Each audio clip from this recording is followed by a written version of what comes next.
Partykeer vloei jou gebed mos maklik.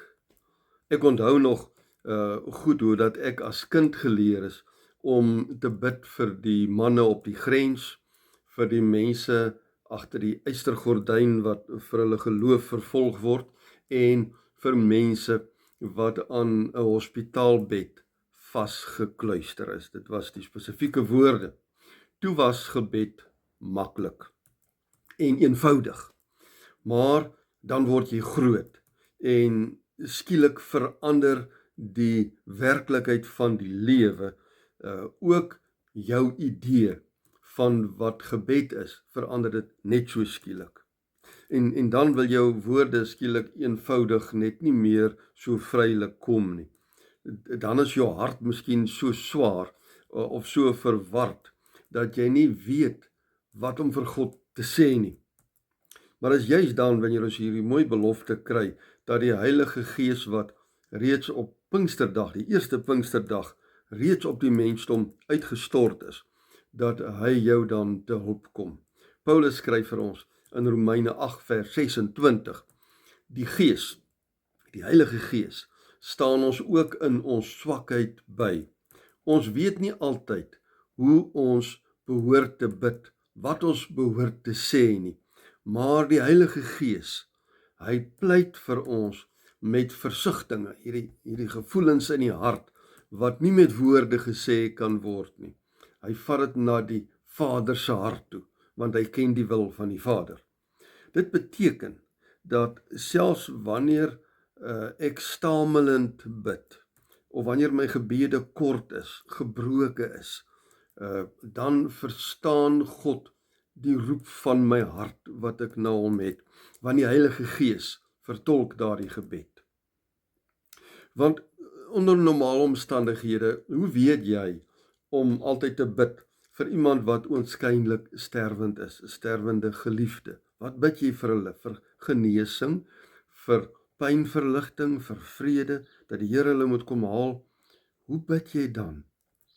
En weet jy byvoorbeeld altyd hoe om te bid as jy wil hê die Here moet jou uit 'n baie spesifieke moeilike situasie kom red? Watter woorde gebruik jy sodat dit reg moet wees, dat jy nie dalk iemand anders te nakom nie? Hoe bid jy dan? Hoe bid jy vir iemand wat jou diep seer gemaak het? Want nou onthou ons mos ook dat die Here Jesus gesê het, ons moet vir ons vyande ook bid. Maar gebed gaan nie net oor die mooi en die korrekte sinne, die indrukwekkende woorde nie. Dit gaan oor 'n hart, my hart wat ek na God toe draai. Verskoon my. En die Heilige Gees is dan die een wat my kom help om my hart in gebed so na God te draai. En soms dan kom die Heilige Gees ook en hy verander my gebede. Ek begin dalk deur selfsugtig te bid. Ek vra net vir oplossings en antwoorde, maar uiteindelik dan eindig ek met selfs 'n groter vrede en 'n vertroue in my hart in God. Want die Heilige Gees kom verander my hart terwyl ek bid. Die Heilige Gees bid dan as het ware saam met my. En hy verstaan die trane wat nie kan praat nie, maar hy vertolk dit reg na die Vader hart toe. Hy verstaan my vrese wat ek wegsteek vir myself en vir ander mense. Hy verstaan my hoop wat miskien broos begin word, my geloof wat begin wankel. Daarom hoef jy nooit bang te wees dat jou gebede onvoldoende is nie. Selfs net 'n fluistering voor die Here, net 'n asseblief Here, 'n sug, 'n traan kan deur die Heilige Gees in 'n gebed verander word na die Vaderhart toe. Jy hoef ook nooit bang te wees dat jy verkeerd bid nie, want ons bid partykeer verkeerd, maar die Heilige Gees vertaal dan ons gebed, hy suiwer dit omdat hy ons hart ken. Hy suiwer die gebed voordat dit by die Vader se hart kom. Is dit nie 'n groot vrede vir jou as jy moet bid nie? Dis soos byvoorbeeld die vrou wat in 'n Pinksterbid hier opgestaan het en sy het net gebid, Here, die worries, amen, en toe gaan sit sy. Baie mense het rondom haar sekerlik nie verstaan wat sy bedoel het nie, maar die Gees van God, ek is doodseker, hy het haar gebed na die Vader se hart gedra.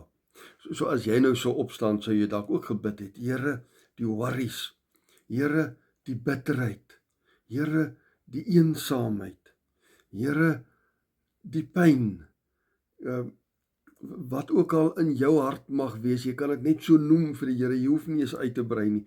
Hy ken ons gebed nog voordat ons vra, sê die Jesus ons ook, weet die Vader al wat ons nodig het. So wanneer jy weer 'n diep behoefte het om te bid, maar jou woorde raak min, of jy is dalk bang om die regte woorde te gebruik, jy raak stom, kan jy maar net sê, o Heilige Gees van Pinkster, neem asseblief ook hierdie onuitspreeklike behoefte wat ek het, asseblief na die Vader se hart toe. Pleit daar vir my met versigtinge wat ek nie in woorde kan sê nie, of bang is om te sê dalk. Bid net dit in hierdie Pinkstertyd, en dan kyk jy watter Pinksterwonder die Heilige Gees, die uitgestorte Heilige Gees, hierdie Pinkster in jou hart en in jou lewe, en veral in jou gebedslewe gaan kom doen.